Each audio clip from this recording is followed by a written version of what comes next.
Bonjour et bienvenue au podcast, que vous soyez abonné Patreon, que vous regardiez sur YouTube, que vous écoutiez sur votre plateforme de balado-diffusion préférée ou encore que vous soyez à l'écoute de la station CIAX 98.3 FM. Patrick Lajeunesse au micro. Aujourd'hui, je reçois deux saprés beaux hommes. Je découvre avec vous Cyril Figureau. Il est thérapeute en relations d'aide et éducateur spécialisé. Professionnel de la relation d'aide depuis 20 ans, il a développé une sensibilité particulière aux réalités des communautés LGBTQIA+, aux personnes vivant avec le VIH, aux difficultés et souffrances amoureuses au sein du couple, ainsi qu'aux dépendances à la drogue et à l'alcool. De son côté, professeur au département de psychosociologie et travail social de l'Université du Québec à Rimouski, Clancy Régnier s'intéresse entre autres à l'accompagnement du changement des systèmes humains complexes, à l'interculturalité, au métissage et stratégies identitaires et à l'anthropologie des migrations. Messieurs, bonjour et bienvenue. Bonjour Bonjour. Pat. Alors, Bonjour Pat, bonjour Clancy. ça avait l'air Salut Cyril. un peu studieux comme présentation. Euh, Surtout Clancy, là, il va falloir que tu me démêles tout ça, là. Euh, alors, pour les auditeurs, je connais Clancy de l'Université du Québec à Rimouski. On s'est croisés, en fait, à quelques reprises dans les couloirs et je pense une fois ou deux en classe aussi. On pourra y revenir parce qu'il y a des sujets qu'on a abordés qui sont toujours actifs en moi. Et puis, ben, Clancy, quand je lui ai demandé s'il voulait faire le podcast, il m'a dit, puis j'ai demandé avec qui t'aimerais passer ce temps-là. Il m'a tout de suite parlé de Cyril. Alors, vraiment content, Cyril, que tu sois là, puis de te rencontrer. Cyril, toi, t'as terminé là, ta maîtrise à l'université, là. Oui, je viens juste d'être fraîchement diplômé. En tous les cas, j'ai fait mon dépôt final il y a un peu moins d'une semaine. Oui. Wow! Oui, Félicitations, félicitations. bravo. Merci Bravo, Patrick. chose que je n'ai pas fait encore. Euh, fait que je Comment tu suis, te dénonces? je m'auto-dénonce, puis je suis tellement admiratif là, quand je vois des gens qui font, tu sais, ils font les 3 années, là, plaf, plaf, plaf, déposent. Moi, je suis comme, wow, wow, félicitations, vraiment bravo. Bon, ben voilà, on se réunit aujourd'hui pour discuter un petit peu de nos pratiques, mais surtout, ben, au départ, d'où ça vient dans nos vies, nos histoires de vie. Donc, on fait un petit peu le parcours à l'inverse. On commence, il y a peut-être à travers nos origines. Je sais que Clancy, t'es né en... Attends, je vais pas dire de bêtises. T'es né dans les îles françaises, enfin. Ouais, je suis né à l'île de la Réunion. Voilà, à la Réunion. J'étais plus sûr, là, Martinique et Réunion. Donc, à l'île de la Réunion. Oh! Attendez un petit peu, je vais juste Ah, une quatrième personne. gérer la réalité. Voilà. Et rappelleront. Peut-être c'est quelqu'un qui voulait participer à la discussion, je sais pas. Ah, ben, c'est possible, c'est possible. Sûrement, sûrement. C'est possible. J'avais oublié, tu sais, des fois, j'oublie des trucs, là. J'avais oublié de fermer le volume du téléphone. Alors, Clancy, euh, La Réunion, mais est-ce que tes parents étaient réunionnais ou vous êtes partis de la France puis vous êtes allé à La Réunion? Bah, tu vois, juste pour situer au cas où, là, parce que depuis que je suis arrivé ici, régulièrement, on me demande où ça se situe la Réunion. La Réunion, ça se situe à peu près à 300 ou 500 kilomètres à l'est de Madagascar. Mhm, mhm, mhm. Ce qui fait que c'est vraiment c'est dans le fin fond de l'océan Indien. Ouais, ouais, ouais, ouais, ouais. C'est vrai C'est qu'on peut assez- confondre, hein, parce que souvent, là, quand on pense aux îles françaises, on pense à Martinique, tu sais, on La pense aux îles. Guadeloupe, les Antilles. Voilà, voilà, voilà, Ouais. voilà. C'est que non, la Réunion, on est plus proche même de l'Afrique, là. Hmm. Mais pas mal à côté. Ouais. Puis pour le coup, c'est une île qui s'est construite avec les influences de tout le bassin de l'océan Indien, les influences malgaches, indiennes, partout d'Asie du Sud-Est. Mhm. Puis évidemment, peut-être qu'on aura l'occasion d'y revenir dans nos discussions, mais aussi principalement dans une influence coloniale, quoi, parce que c'était une Ben colonie oui, française à l'époque. ben oui, ben oui. Puis pour répondre à ta question, moi je suis né à La Réunion. Mhm. Moi j'ai une famille de migrants là. Ma mère, elle est née en Normandie, c'est une Normande d'origine, Mhm. avec Ses parents, je me souviens plus d'où est-ce qu'ils viennent, mais ils viennent d'un petit peu partout. Puis il y a des grands-parents qui venaient du Liechtenstein. Oui, oui. C'était, c'est- Je pourrais pas le prononcer, là.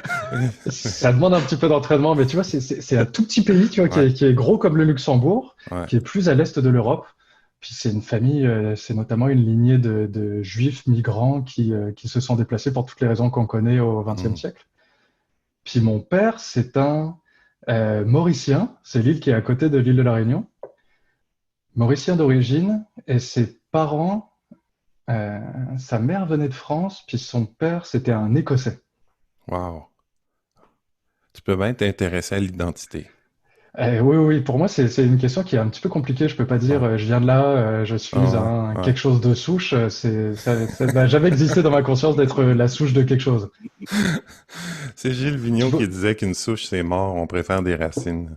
Oui, c'est ça. Parlez-moi des racines, des Ouais, feuilles, du ouais, tronc. ouais, ouais, ouais. C'est drôle, ce matin, tu vois, je donnais un cours avec un ami, là, puis à un moment, ça m'a échappé, j'ai dit, je suis immigrant de souche.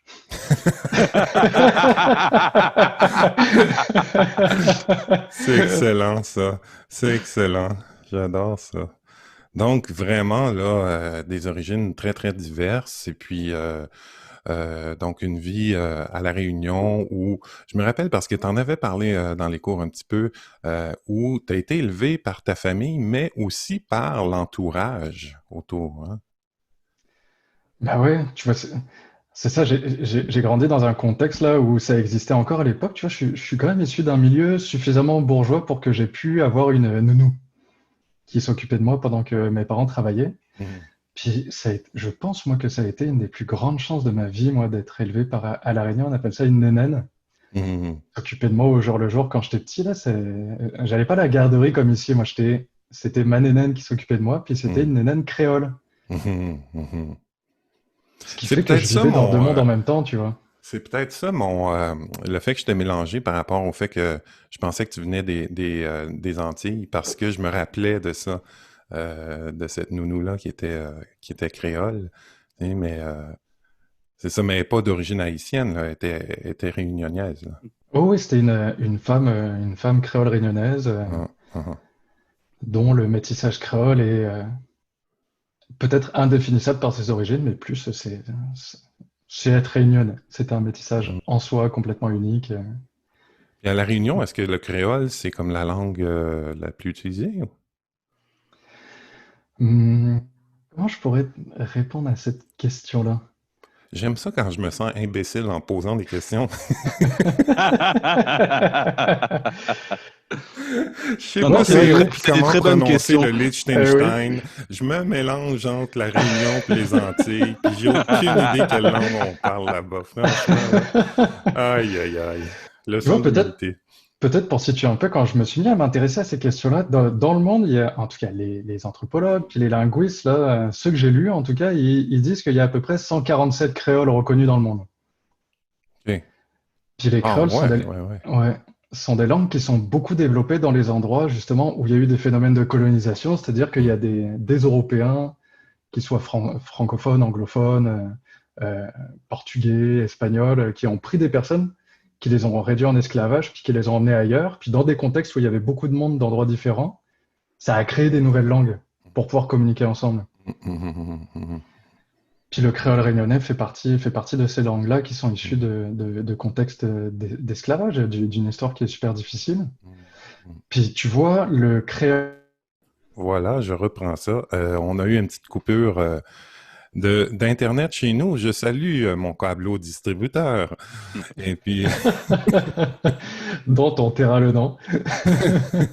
oui, oui, parce que non, non, en fait, ils m'ont donné un coup de pouce, mais on a des petits problèmes de stabilité, là. On a un technicien qui s'en vient jeudi à la maison.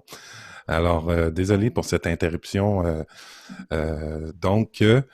Clancy, tu étais en train de nous parler des origines du créole, puis de l'influence de l'esclavage sur la langue créole. Et puis, je vais peut-être faire une petite pause parce que là, il y a eu comme un bris de fluidité dans la conversation pour me tourner vers Cyril. Cyril, Et Cyril, quand je regardais un petit peu aussi, tu as des origines également très diverses, là. T'es né dans quel coin de la planète? En fait, moi, je suis né en Normandie, euh, Mhm. à Caen, donc en France. Mais le territoire chez moi, j'ai envie de dire l'appartement dans lequel j'ai grandi, était un territoire réunionnais, puisque ma maman est donc française, elle, de Normandie aussi, comme la maman de Clancy. On va saluer la Normandie. Et puis, mon papa était réunionnais. Donc, j'ai vraiment Ah. grandi dans cette double culture métisse. Et puis, j'ai passé la plus grande partie de ma vie d'enfant, d'adolescent, de jeune adulte en banlieue parisienne, dans le 91, l'Essonne, avec toutes les images qui peuvent venir quand on parle de la banlieue parisienne. Mhm. Mhm. Et jusqu'à quel âge à Paris? Je dirais jusqu'à 24 ans. OK. Ouais, OK. jusqu'à 24 ans, je suis arrivé, j'avais 6 ans et jusqu'à mes 24 ans. Donc, c'est toute l'adolescence, puis le début de l'âge adulte, période charnière dans la vie, aussi au niveau de la recherche identitaire, justement, parce que j'ai comme l'impression qu'on va en parler un peu aujourd'hui. Mhm. Euh, donc, de migrants de souche aussi. Euh, Migrant de souche ouais, ou de racine, je sais pas. ouais, c'est ça.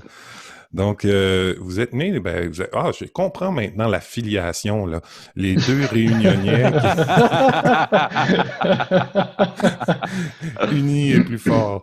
Unis et plus fort. Donc, non, mais Toujours. c'est merveilleux. Puis, Cyril, quand tu étais, ben, t'es parti donc de la Normandie, si je comprends Mhm. bien. Tes parents sont partis de la Normandie, se sont en allés vers Paris, j'imagine pour des raisons professionnelles. Tout à fait. Hmm. Mais pourquoi la banlieue à ce moment-là? Parce qu'on est pauvre. Ah, Parce qu'on est pauvre. J'ai des parents qui sont ouvriers. Mon père est chef de chantier.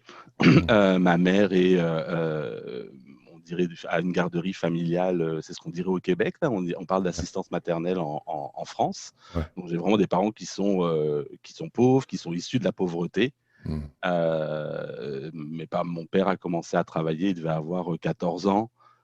Puis si on remonte un peu plus loin, quand on parle de ma grand-mère a connu vraiment ce que moi je continue de nommer comme la fin de l'esclavage à l'île de la Réunion. C'est-à-dire qu'elle coupait la canne pour quelque chose qui s'apparenterait aujourd'hui à 1 dollar par mois. Oh Donc elle oui. n'avait pas les moyens de faire Hmm. vivre mon père. Mon père, il a failli mourir de malnutrition. À cette époque-là, on faisait des électrochocs aux enfants qui étaient en malnutrition. Apparemment, ça a fonctionné. Mon père a vécu des électrochocs pour pas mourir de malnutrition. Ce qui fait que moi, j'arrive vraiment d'une histoire où on n'a pas d'argent, ce qui fait que forcément, la banlieue parisienne, c'est moins cher, même si mon père travaille dans ce qu'on appelle en France toute l'île de France, donc le 75, 91, 92, 94, 93. On n'a pas les moyens de vivre à Paris, évidemment. Hmm. Moi, je peux pas m'empêcher de trouver ça un peu horrible, là, les électrochocs pour pas mourir de Mhm. faim. Il me semble que quand un système de santé développe et investit de l'argent dans des électrochocs, un sandwich puis une pomme, ça pourrait faire aussi, là, C'est sûr, je pense qu'après, il faut le remettre en contexte. On est à hmm, l'île de la Réunion. Il n'y a donc pas d'investissement dans les structures de santé ou très peu hmm, de la part de la France hexagonale. hmm, Donc forcément, on est dans quelque chose qui n'est pas le système de santé qu'on pourrait parler aujourd'hui, qui a hmm, évolué euh, un peu partout dans le monde. Hein. Je sais pas, on est dans les années 60, là, à peine, 55, 60, 1955, 60 ans, à hmm. l'île de la Réunion. Donc, forcément, toutes les connaissances qu'on a aujourd'hui Ouais, sont pas ouais, encore acquises. Puis, l'investissement dans le système de santé est hmm, pas fait hmm. par la France hexagonale. Quoique à cette époque-là, la lobotomie était encore pratiquée au Québec, donc c'était une autre époque, hein. C'est ça exactement. Ouais. Hmm, hmm. Et puis, la vie dans la cité, parce que j'entends dans ton accent, tu sais, il y a un accent particulier aux cités que t'as pas. Donc, tu as gardé, j'imagine, un petit peu ton identité, à tout le moins linguistiquement, peut-être plus de la Normandie que... Est-ce que tu t'es identifié à la vie des cités, à ce que ça représentait, dans l'image qu'on s'en fait ici, enfin, dans l'image que moi, je m'en fais ici? Mais en fait, ma façon de mon accent, puis mon parler français que j'appelle international, là, en Mhm, fait, il est surtout lié à une censure qui est que, comme le disait Clancy tout à l'heure, quand mon père arrive en France, il parle pas un français impeccable. Et mhm, évidemment, il a grandi avec le créole mhm, plus, il n'a pas fait beaucoup d'études, donc il arrive comme ça. Donc lui, ce qui transmet à ses enfants, c'est le fait que d'abord, il est interdit de parler créole à la maison. mhm, Il nous apprend absolument pas le créole.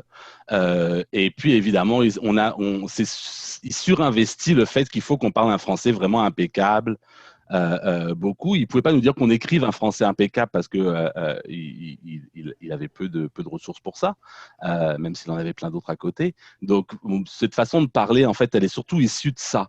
Après, le côté plus wesh wesh qu'on peut attendre des banlieues ou yo bro, où on dirait nous. Yes cousin, c'est quelque chose auquel je m'identifie complètement. Je m'identifie parce que j'aime beaucoup la culture hip-hop en fait. mhm, Donc forcément, oui, j'ai vraiment grandi dans cette culture-là. mhm, C'est plus difficile pour moi à partir de l'adolescence parce que je me questionne beaucoup sur mon orientation sexuelle, ce qui fait que je corresponds pas en fait aux critères masculins et à la fois la culture réunionnaise peut attendre, en tout cas dans la façon dont, mhm. elle est construite, et à la fois la culture de la banlieue. Qui est très Je macho dans certains aspects, là aussi. Oui, c'est ça, on pourrait vraiment parler de la masculinité toxique, Ouais. véritablement, là, à ce niveau-là. Donc, forcément, je réponds pas aux critères du rap, je réponds pas trop aux critères du hip-hop, même si j'aime ça. Je suis Mhm, plutôt un garçon timide, effacé, efféminé. Ma voix, en plus, met du temps à muer, ce qui fait que j'ai pas une voix forcément mhm, très masculine. Tout ça fait que c'est difficile de grandir dans cette banlieue à cet instant-là, mhm, même si à côté de ça, il y avait des choses absolument fabuleuses en termes d'avoir accès au monde entier en fait. Hein. Je veux dire, quand on mhm. grandit en banlieue parisienne, je pense qu'il n'y a pas une- comment dire une nationalité qui n'existe pas en fait. Hein. Toutes les Ouais, ouais, nationalités sont ouais, représentées, sont ouais, là. C'est absolument grand de ça. ouais, Moi, ouais, m'a ouais. beaucoup traversé, puis m'a beaucoup construit aussi, Mhm, mais j'ai rencontré aussi cette difficulté face à cette façon de mhm. socialiser les hommes en banlieue parisienne. Je connecte vraiment à ce que tu racontes là, puis parce que moi, pour avoir grandi dans le quartier Saint-Léonard à Montréal, là, Mm. c'était un petit peu la même réalité, très multiethnique.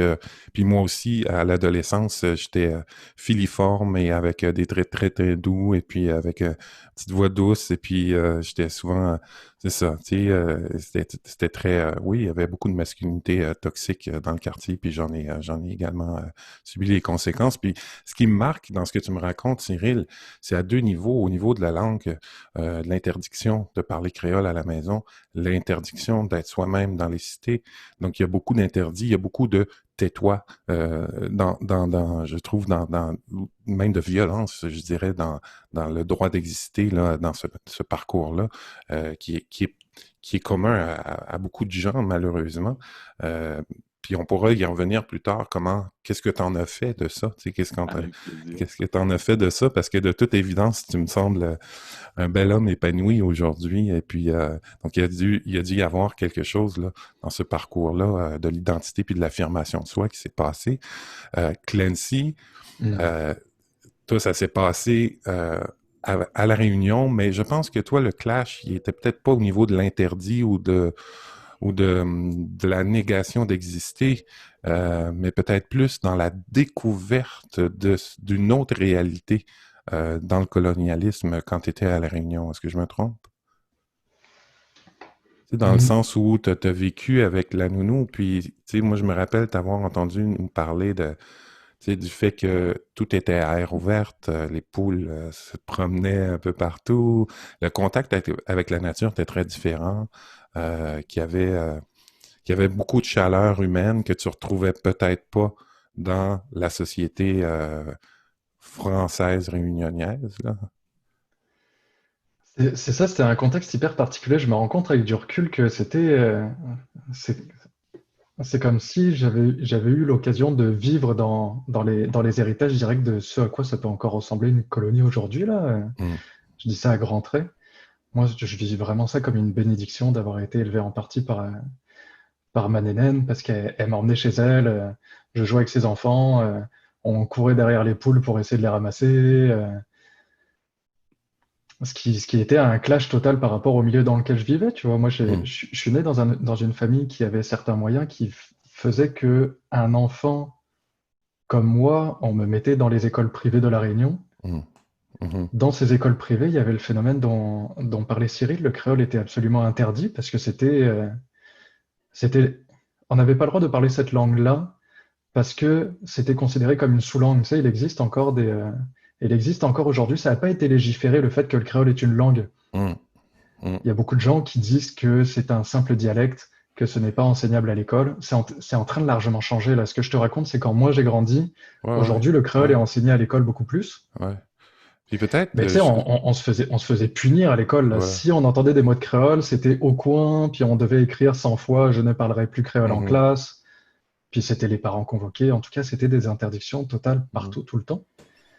Est-ce que je me trompe, Nancy, puis, mais mon feeling en bon français, c'est que le créole est interdit d'une part parce que c'était considéré comme une sous-langue, mais la raison peut-être pour laquelle c'était considéré comme une sous-langue, c'était que c'était à l'origine la langue des esclaves, mais au-delà de ça même, c'était la langue comprise entre les esclaves, donc une espèce de peur de rébellion à travers la langue, une langue qui serait comprise par un groupe et non par l'autre. Tu sais, il y a quelque chose pour moi de ça, de l'oppression du colonisateur sur ses esclaves. Puis c'est comme, comment je pourrais dire, donc, tu sais, quand j'étais à Saint-Léonard, si quand les Italiens voulaient parler entre eux sans qu'on comprenne, ben, ils parlaient italien, tu sais. Puis là, ça devenait une menace pour nous, tu sais. Si on comprenait pas la langue, ça devenait une menace parce que il y a peut-être quelque chose qui est en train de se comploter contre nous ou quoi que ce soit, tu sais. Fait qu'il y avait peut-être cet aspect-là, je sais pas, là, tu sais, mais je suppose, là, qu'il y avait cet aspect-là au niveau du colonialisme, d'interdiction de la langue parce que c'était la langue des prolétaires, j'allais dire, là, tu sais, des, des gens, des gens qui allaient, tu sais, on voulait pas que les gens s'organisent. Comme aujourd'hui, on va, tu sais, quand il y a des révolutions dans certains pays, on va couper Facebook ou on va couper les médias Mm, sociaux pour empêcher les mm. gens de communiquer entre eux, pour les empêcher de se soulever, en fait. Fait que je me demandais s'il y avait peut-être dans l'histoire cet aspect-là, ce serait à chercher, là, mais... Tu vois, pour la petite histoire, moi, les histoires que j'ai entendues en grandissant à La Réunion, en créole réunionnais, les gens blancs qui viennent on appelle ça la métropole, là, la France continentale, on les appelle les oreilles, avec un Z. Puis les oreilles, quand j'étais petit, je demandais, mais ça vient d'où, tu vois? Pourquoi on appelle les blancs comme ça? Puis il y avait deux histoires. Il y en avait une gentille qui disait que les esclaves qui parlaient créole pour pas se faire comprendre par les maîtres, les blancs tendaient l'oreille puis ils faisaient comme ça pour essayer de comprendre. Puis l'histoire plus trash, c'est que pour la répression des esclaves qui tentaient de se rebeller, qui tentaient de partir, ou même qui juste parlaient et communiquaient entre eux, on leur coupait une oreille. Oh! Ouais, c'est trash. Puis ouais, c'est bien Ce qui possible. fait que c'est né dans ce contexte-là, tu vois. Hmm. Puis je suis d'accord avec toi. Pour moi, il y a quelque chose qui est lié entre la langue puis la capacité à se construire une identité collective. Hmm. Mhm. Mhm. Pouvoir parler entre nous et se comprendre. Ben oui. Tu sais, si je remonte là, une des méthodes esclavagistes à l'époque où il y avait des rafles sur les continents, un des principes de base pour les esclaves qui étaient mis dans les cales des bateaux, c'était de les déposséder de absolument tous leurs biens. On les Hmm. mettait tout nus dans une cale Hmm. et le plus possible assis à côté de personnes qui ne parlaient pas la même langue qu'eux, Hmm. Hmm. pour l'impossibilité de communiquer et de pouvoir Voilà. commencer à s'organiser ensemble. Voilà. De là émerge le créole. Hmm.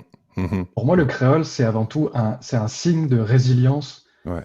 collective complètement hallucinant. Puis Ouais. d'empêcher cette chose-là, c'est d'empêcher la possibilité de pouvoir se penser ensemble. Ben oui.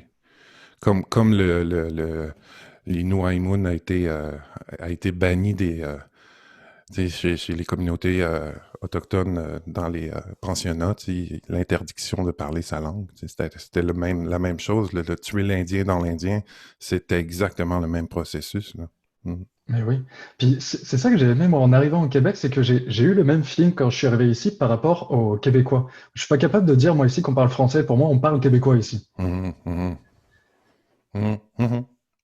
Tu sais, j'ai aimé ça découvrir, d'entendre tout ce qui s'est passé. Il y a eu un moment où il y a eu la vague de Gilles Vigneault, de tous ces chanteurs et poètes-là qui se sont mis à vouloir parler en québécois dans leurs Ouais, chansons, dans leurs ouais. textes, garder leur accent, pour enfin pouvoir avoir cette identité qui se réveille et arrêter de croire que c'est un espèce de français diminué. Pour Mm, moi, ici, ce n'est pas du français, c'est du québécois. C'est une ouais, forme de créolisation qui a autant sa place que toutes les autres. ouais.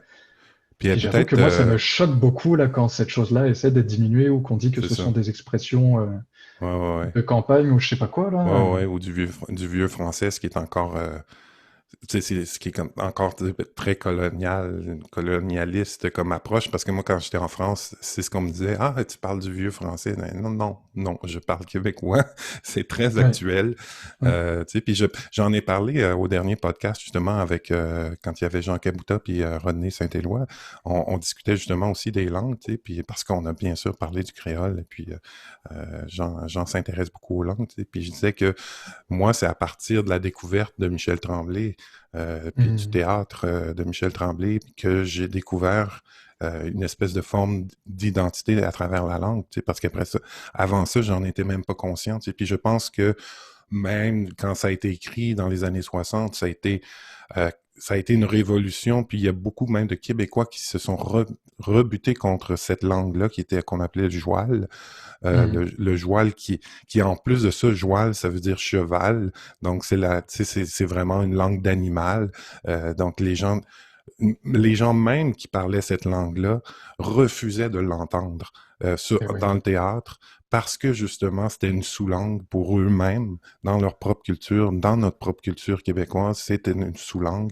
Et puis si on voulait vraiment bien s'exprimer, il fallait prendre la langue soit internationale, soit carrément française. Puis d'où aussi à Montréal le roulement des R qui était pendant une Mhm. époque une espèce de standing social. Si tu roules tes R, c'est que tu as été bien éduqué. On disait bien perlé. Perlé, tu sais. Bien perlé, c'était comme il y avait le mot perle là-dedans.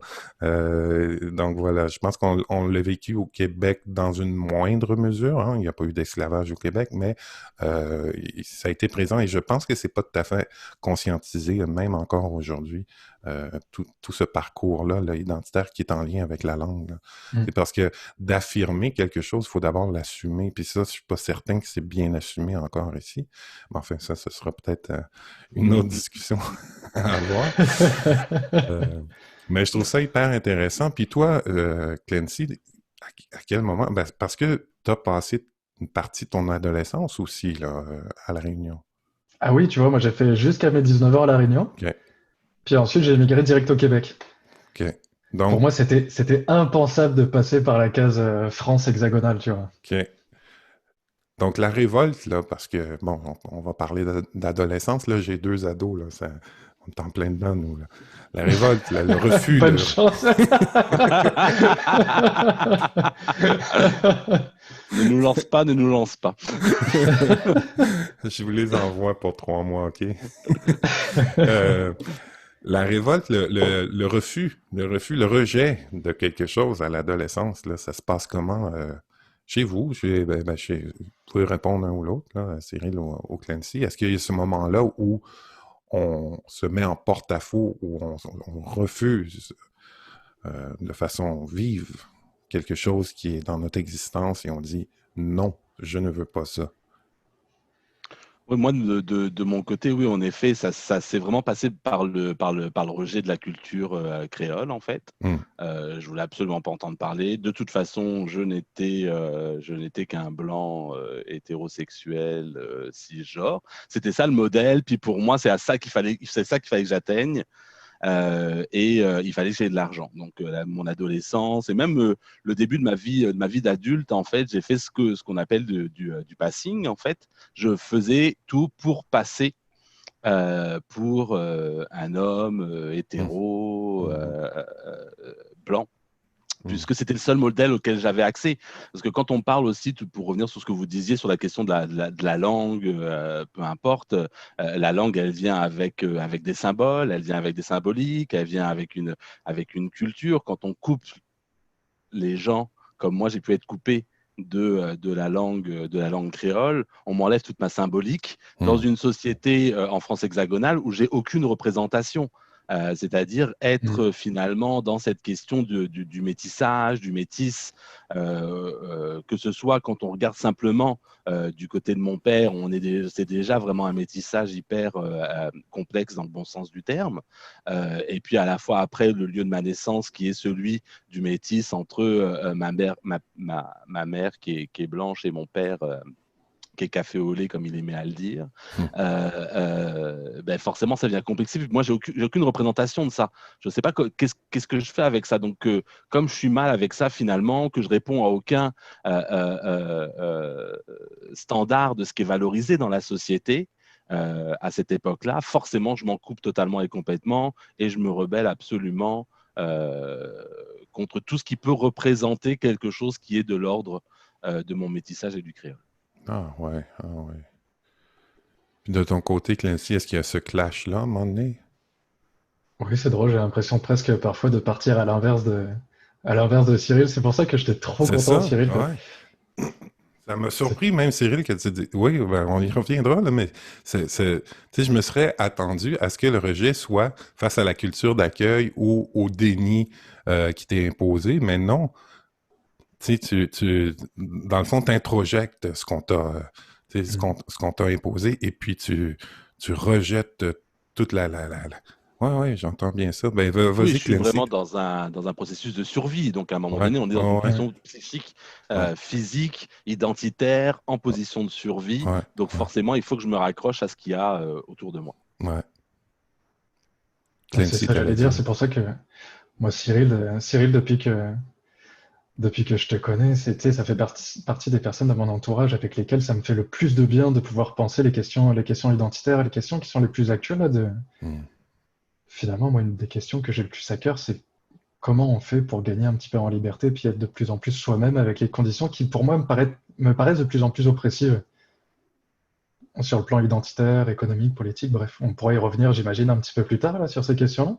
Mais pour répondre à ta question de l'adolescence, tu vois, moi, j'ai l'impression que j'ai presque fait c'est pas inverse, mais un espèce de rejet de, tu vois, je vous disais là, je suis né du côté de, j'étais facilement associé aux oreilles Mhm.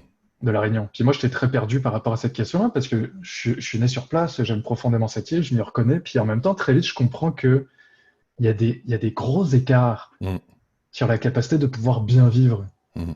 dans cette île. Tu vois, moi, je suis allé dans les écoles qui finalement, j'ai fini par me rendre compte que ce sont des écoles qui sont censées former les élites qui vont prendre à leur tour les postes de pouvoir sur cette île-là, quoi. Mhm. Tu vas là-dedans, puis la promesse, c'est que tu deviennes patron de tel truc. Le parcours il est quasiment tracé Mhm. pour les jeunes de ma catégorie. Puis moi, arrivé à l'adolescence, je me suis mis à rejeter abondamment ce modèle-là. Je pense que je me suis mis à le rejeter. Justement, je disais que c'était une bénédiction d'avoir été élevé par ma nénenne. Parce que je voyais que, tu vois, je lui ai reparlé encore récemment. Puis c'est un contexte social et économique qui fait que moi, pendant que j'ai l'opportunité d'aller à l'université, elle a 65 ans, puis elle continue à devoir faire le ménage chez des gens. Mhm. Mhm. Il y avait des jeunes dans ma classe quand j'étais au collège, là, c'est l'équivalent ici du secondaire 2, 3, 4. Mhm. Ils étaient obligés d'arrêter leurs études parce que leur père disait, il y avait un gars, là, je me rappelle encore de lui, là, il était super, c'était un bon pote. Il a dû arrêter l'école parce que son père lui a dit, on n'a pas les moyens que tu continues à juste aller à l'école, tu vas Mhm. venir couper la canne avec nous. Mhm. Et cette chose-là, moi, je trouve que, en tout cas, la chance que j'ai l'impression d'avoir eue pour que ça puisse m'aider à commencer à conscientiser ces questions-là, c'est qu'à La Réunion, ces choses-là, tu les as dans la face si Mhm. tu ouvres un tant soit peu les yeux. Puis là, je suis rentré dans une phase hyper rebelle où t'imagines bien que j'ai complètement changé de style d'amis. Mhm. En plus, moi, le plus grand cadeau qui s'est passé dans ma vie, là, c'est mes parents se sont séparés. Puis j'ai enfin été dans une école publique. Ouais, ouais. Ouais. Oh, la libération! Ouais. La libération, j'étais avec tout le monde. Mm, J'étais avec tout le monde, puis mm, j'étais complètement baigné dans c'est quoi la diversité de cette île avec sa ouais, beauté, puis, ouais. puis ses difficultés. Puis là, du coup, c'est ça, moi, mes amis, là, c'était plus les petits jeunes bourgeois, là, comme on peut Mhm, s'imaginer. Je me suis mis à beaucoup plus être avec les délinquants du coin, tu vois. yeah, mm, mhm. Ben Je me suis oui, mis à faire tout un tas de choses ben tout à voilà, fait c'est la crise d'adolescence. Puis qui peuvent être très et- répréhensibles.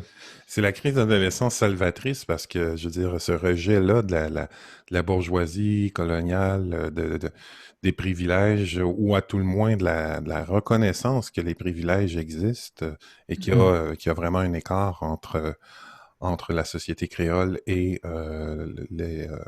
les occupants, j'allais dire. Mhm.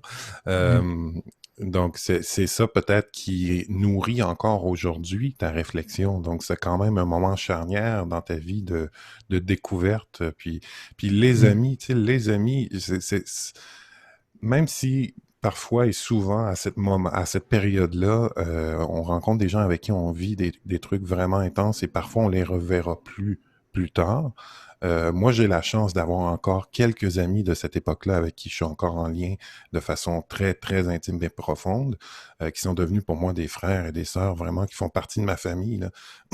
Quand je dis qu'ils font partie de ma famille, c'est que Noël et tout ça, là, c'est tout mélangé, là, les familles. Euh, mais pour une bonne partie de ces amis-là, ça a été simplement des vases communicants de découverte, justement, et puis de rejet de certaines choses, puis de compréhension aussi, hein, à travers cette intensité-là, que ce soit dans les parties ou quoi que ce soit. Ça peut sembler superficiel, hein, ces moments-là où on fait la fête, où on fait des bêtises là, d'adolescence, mais il y a en même temps, je trouve, quelque chose là de hyper important dans la découverte de son identité, dans l'affirmation ou le rejet de certaines choses qui ont été introjectées, qui nous ont été un peu imposées plus jeunes. Donc voilà, c'est super cool. Puis on va prendre bientôt une petite pause, mais avant la pause, j'aimerais savoir le départ. Le départ se fait à 19 ans d'un côté, à Mhm. 22, Cyril, si j'ai bien 24. retenu, 24, pardon. C'est quoi la raison du départ vers le Québec ou Cyril, toi, t'es parti de Paris, mais tu t'es pas en allé directement au Québec, hein? Non, non, pas du tout. Je suis parti dans un premier temps dans le sud de la France, puis en Espagne. OK. Et pour quelle raison? En fait, je suis parti. Je suis La raison, j'ai envie de dire, il y a une raison d'abord basique où j'étais vraiment dans une vie métro, boulot, dodo, de façon très, très intense, sentimentalement parlant, je sortais d'une rupture. Donc vraiment l'envie de changement, besoin d'un nouvel espace, Hmm. d'un nouvel air, d'un nouveau cadre qui me permettrait finalement de peut-être plus me déployer. En tout cas, c'est ce que je vais dire, c'est ce que je vais voir avec ce que je peux le dire aujourd'hui. Sur le coup, je pars vraiment dans un peu une espèce de ras-le-bol de cette vie parisienne Hmm. basique. Mhm, mhm. Et puis pendant combien d'années, là? Parce que là, tu dis l'Espagne et Mais je suis parti à ce moment-là, je pars dans le sud de la France, à c'est Montpellier la en fait. France. C'est Mhm, ça.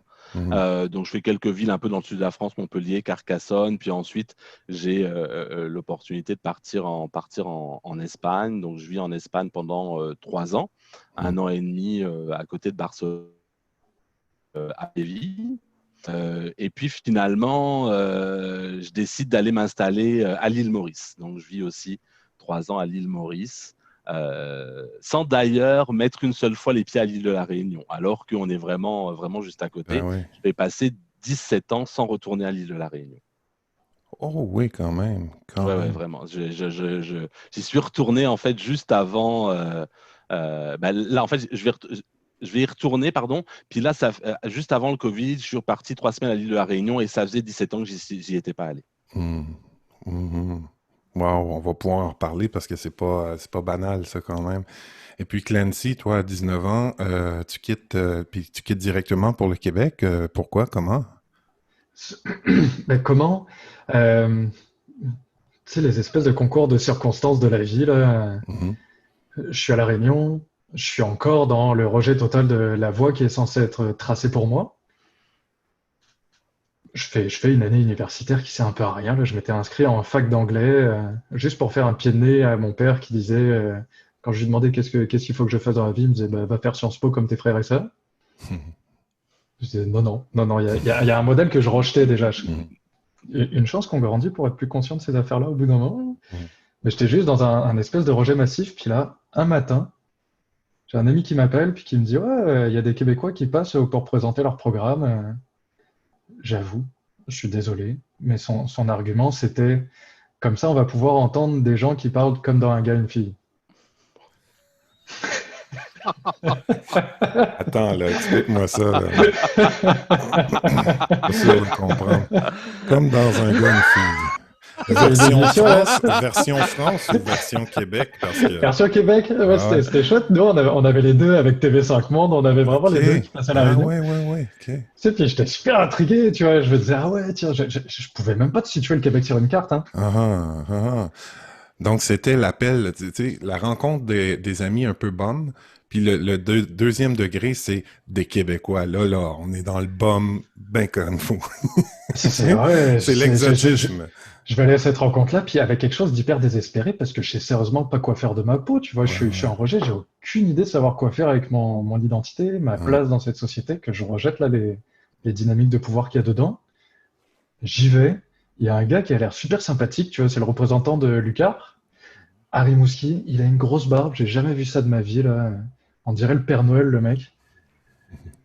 Je prends rendez-vous avec lui dans un cubicule après la conférence. Puis là, la première question qu'il me pose, qu'on m'avait jamais posée de ma vie, de tout mon parcours scolaire, c'était qu'est-ce que t'aimes?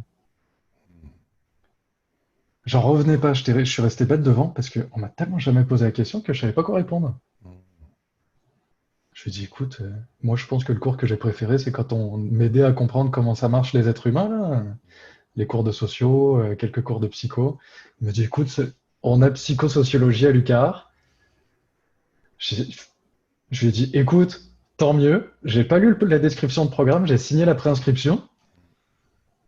Je suis sorti du rendez-vous, j'ai appelé ma mère, je lui ai dit, maman, dans 6 mois, je pars au Québec.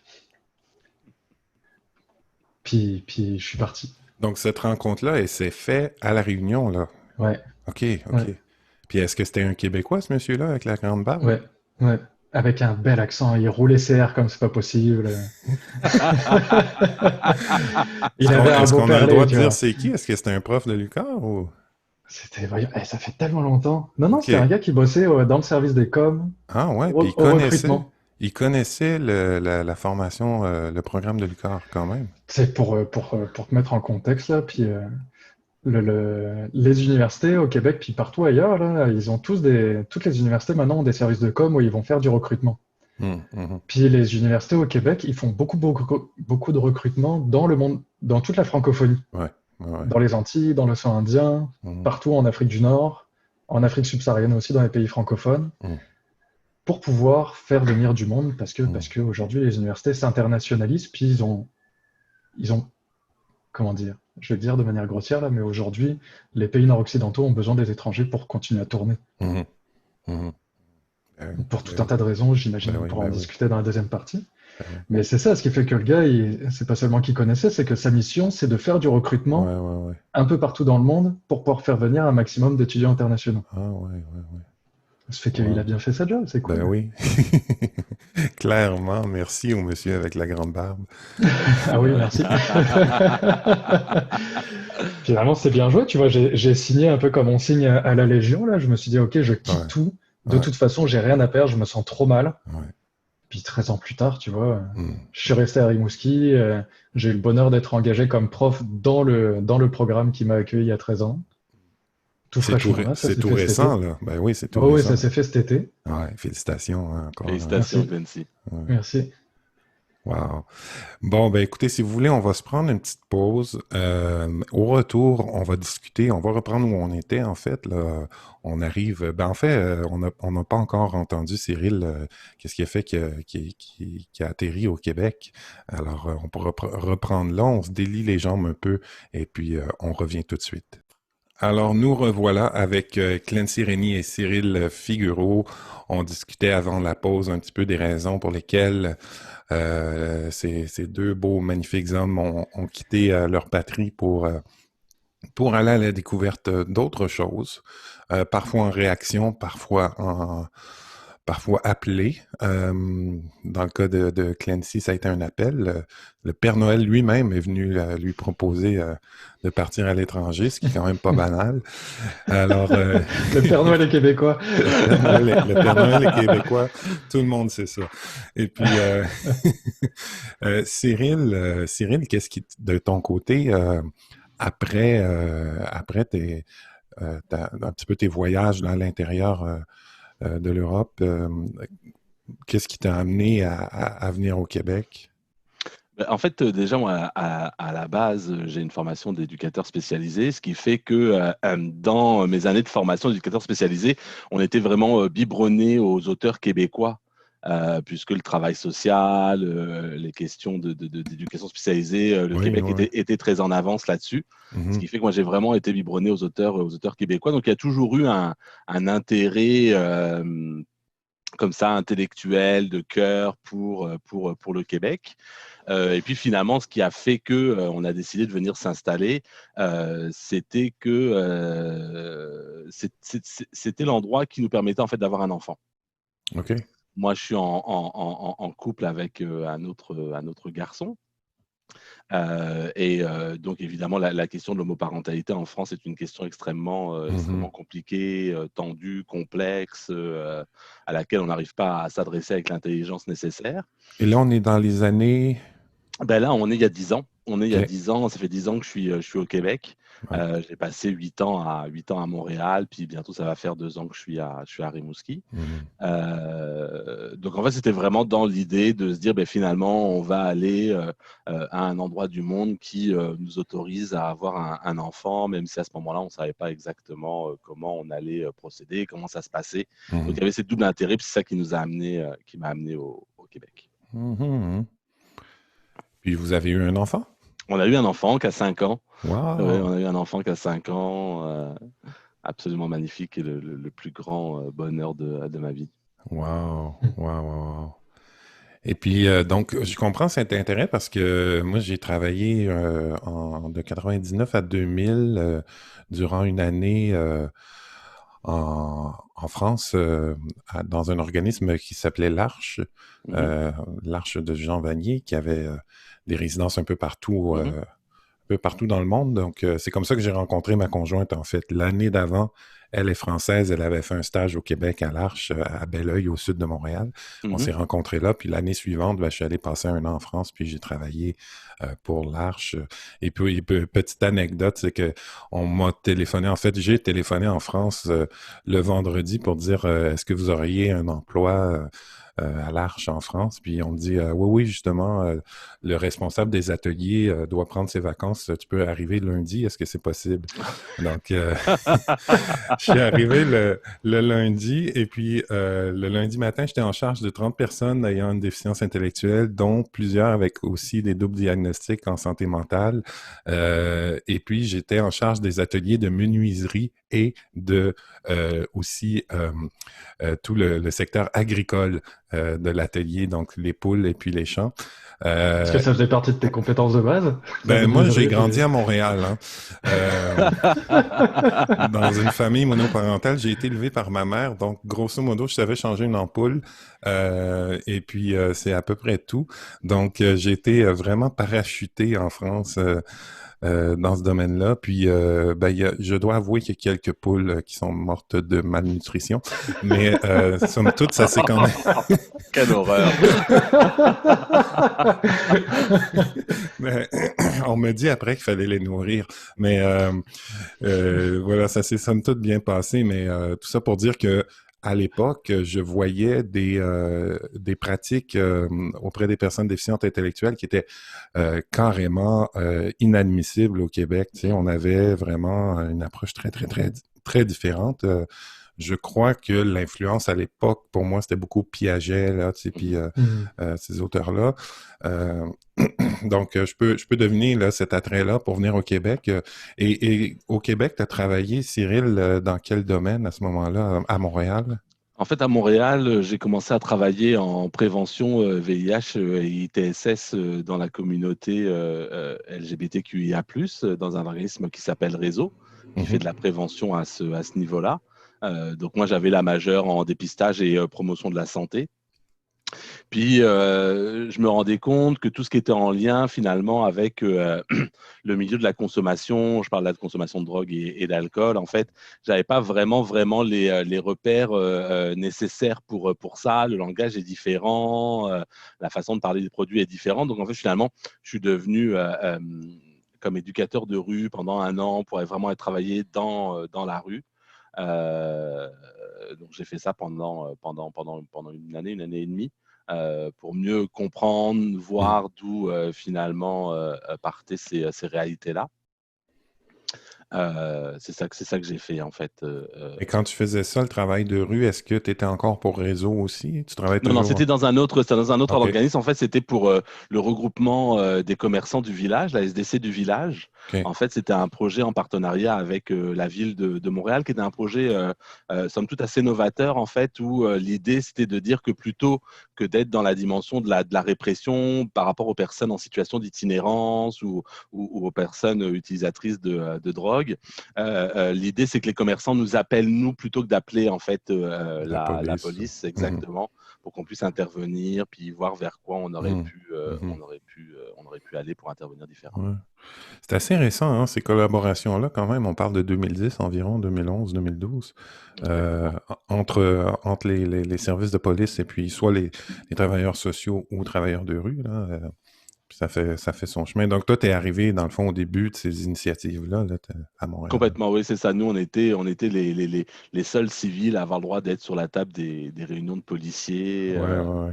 Ouais. là-dedans. Donc, il y avait ce travail qui commençait à se faire. Ah, ah, ah. Tu vois, même ça fait son bout de chemin, ce genre de collaboration-là, parce que moi, il y a quelques années, je travaillais j'étais travailleur de milieu auprès des aînés, donc c'est comme travailleur de rue, mais pour les aînés. Mhm, mhm, C'est sûr que les aînés en région sont pas dans la rue, là, donc ils étaient au McDo puis au Tim Hortons, là. mhm, mhm. Mais c'était un peu la même approche. Puis on avait comme ça aussi des réunions avec les corps de police, là, qui est la Sûreté du Québec ici, pour pouvoir travailler en collaboration pour essayer d'identifier puis référer, que la police réfère des aînés qui étaient en situation de vulnérabilité à domicile quand ils se présentaient à la police pour X raisons dans un domicile puis qu'ils voyaient qu'il y avait la grande vulnérabilité, là. Puis à ce moment-là, ben moi, je t'ai appelé, mais c'était sur une base volontaire. Donc, je sais pas comment vous, ça fonctionnait, mais on pouvait pas s'imposer dans un milieu. Je pouvais pas aller cogner à la porte de quelqu'un puis dire, ah, la police me dit que ça allait pas, je m'en viens voir comment ça va. On n'avait pas le droit de faire ça, donc il fallait passer par faire le tour, essayer de voir où la personne se tenait dans la journée pour essayer de prendre contact avec elle. Donc, c'était quand même assez complexe, hein. Je sais pas Mhm. comment ça se passait de votre côté, là, quand il y avait Non, des références, hein. ouais, la réalité, en tous les cas, moi je connais la réalité montréalaise, là, puis d'un quartier en particulier qui est celui du village, puis de Berry-UQAM.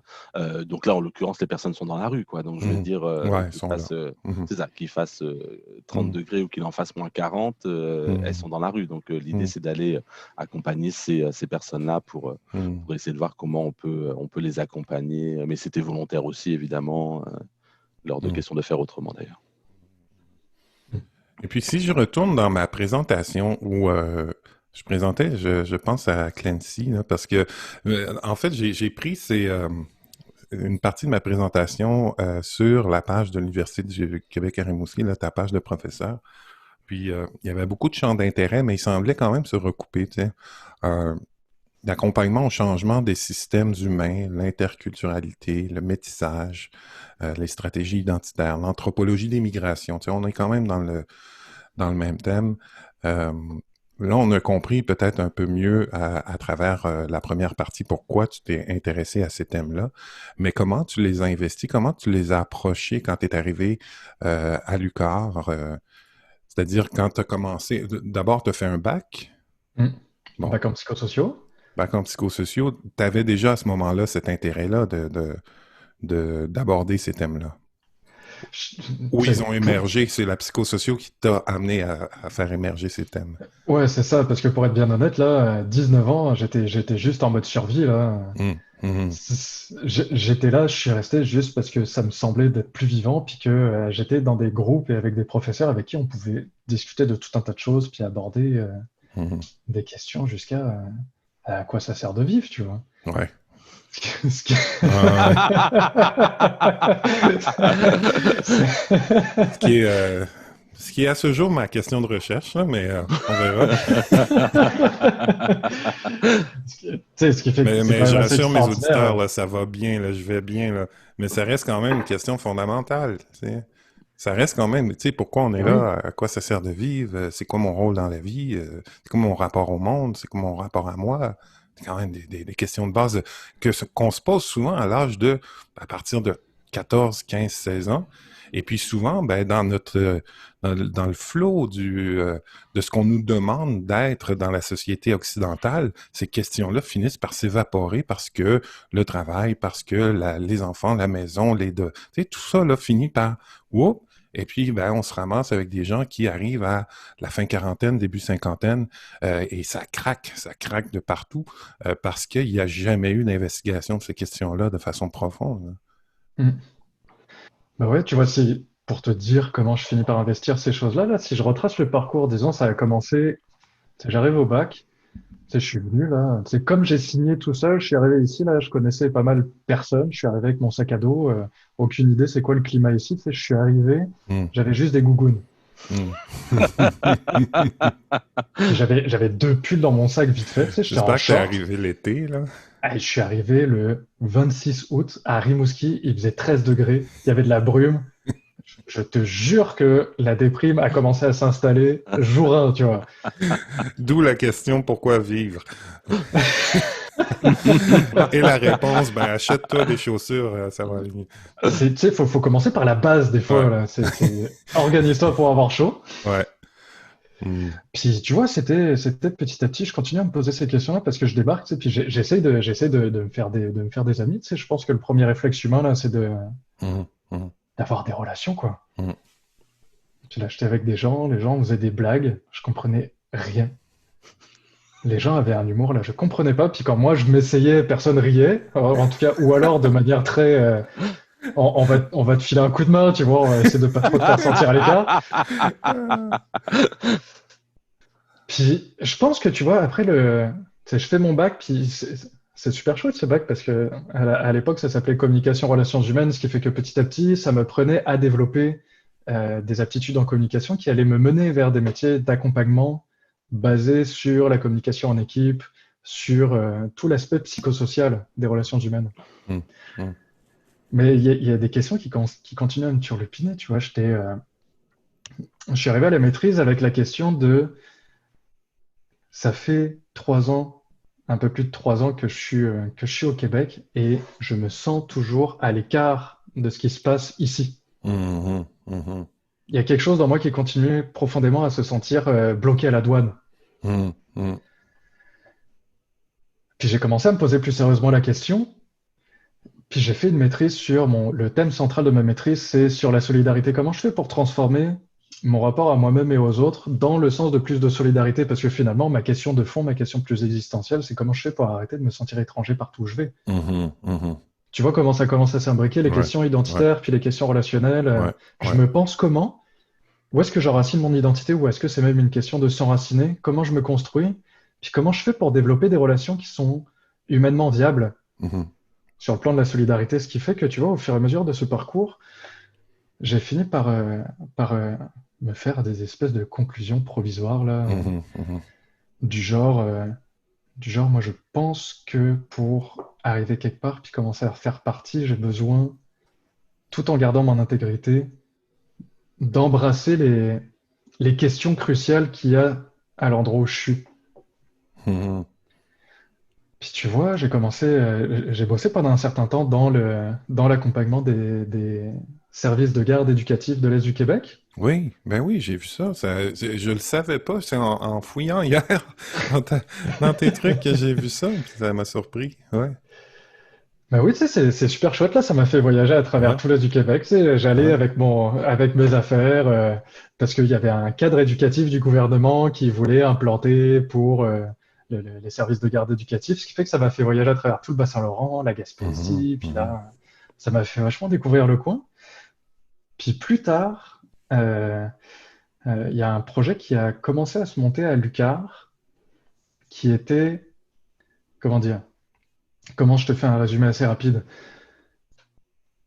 Tout à l'heure, je vous disais que Lucar, ça fait des années qu'ils sont dans la même dynamique qu'à peu près tout le monde, qui sont les mêmes dynamiques que le Québec aussi. Ils ont besoin, toutes les universités ont besoin de faire venir de plus en plus d'étudiants internationaux. Mhm, Pour tout un tas de raisons, mhm, l'une des premières étant une raison économique. mhm, mhm, Pour le prix que payent les étudiants internationaux quand ils viennent s'inscrire, mhm. après, il y a tout un tas d'autres raisons, là, l'internationalisation de la recherche, mais dedans, il y a une question de compétitivité des universités. Le problème, c'est que quand tu regardes les budgets des universités, cette chose-là, on peut la trouver là. C'est des choses qui sont publiques là, après n'importe quel AGA d'organisation. En général, les budgets sont au moins 5 fois plus élevés dans le recrutement que dans les services d'accueil et d'accompagnement des étudiants. Donc, ça coûte plus cher recruter. Ils mettent plus d'argent là-dedans. Ouais. Ça veut dire quoi cette chose-là? Ça veut dire que, tu vois, quand on regardait les chiffres, là, on discutait avec Jeanne-Marie qui a déjà participé à ton podcast, elle est Mhm. arrivée en 93. Je pense qu'elle racontait ça d'ailleurs dans l'épisode, là, ils étaient peut-être une quarantaine Ouais. d'étudiants internationaux dans Ouais. Rimouski. Ouais. Puis là, je crois que vous êtes rendu à 800 ou quelque chose comme ça, non? C'est 500 par 500. session. OK. Ouais. C'est par année, il y en a des nouveaux, là. Et puis tu Mhm, regardes sur le site de Lucar, il y a en moyenne une quarantaine de nationalités représentées. mhm, La grosse question, c'est si on fait venir autant de monde de l'extérieur, mhm, on fait comment pour adapter nos services à toutes ces personnes qui débarquent? mhm. Surtout avec le prix qu'ils payent Ben oui. en arrivant et les sacrifices humains qui sont faits. Mhm, Quand je dis ça, là, comment dire, ce sont des dynamiques qui sont propres aux questions migratoires, qui n'ont parfois rien à envier à ce qui se passe en région, là, quand t'es première génération, quand on voit les disparités dans les milieux sociaux qui existent ici. mhm. Mais n'empêche que c'est tout un tas de nouvelles questions qui débarquent dans les salles de classe, au service aux étudiants, qui débarquent au centre d'aide à la réussite. Puis ça fait une université qui voit, les personnes qui sont dedans voient une vague, ils voient l'université se transformer. Mais il n'y a pas, en tout cas, disons qu'il faut faire beaucoup d'efforts pour adapter les services aussi. Mhm. Puis là, du coup, à Lucar, la question se posait, on fait comment? Puis c'est là qu'a été mis sur pied un programme pilote pour pouvoir mieux réfléchir l'accueil et l'accompagnement des étudiants internationaux pour favoriser plus de réussite académique finalement. Mhm. Mhm. Tu vois, il y a une étude qui est sortie, c'était en 2009, en tout cas dans ces eaux-là, là, je ne veux pas dire de bêtises.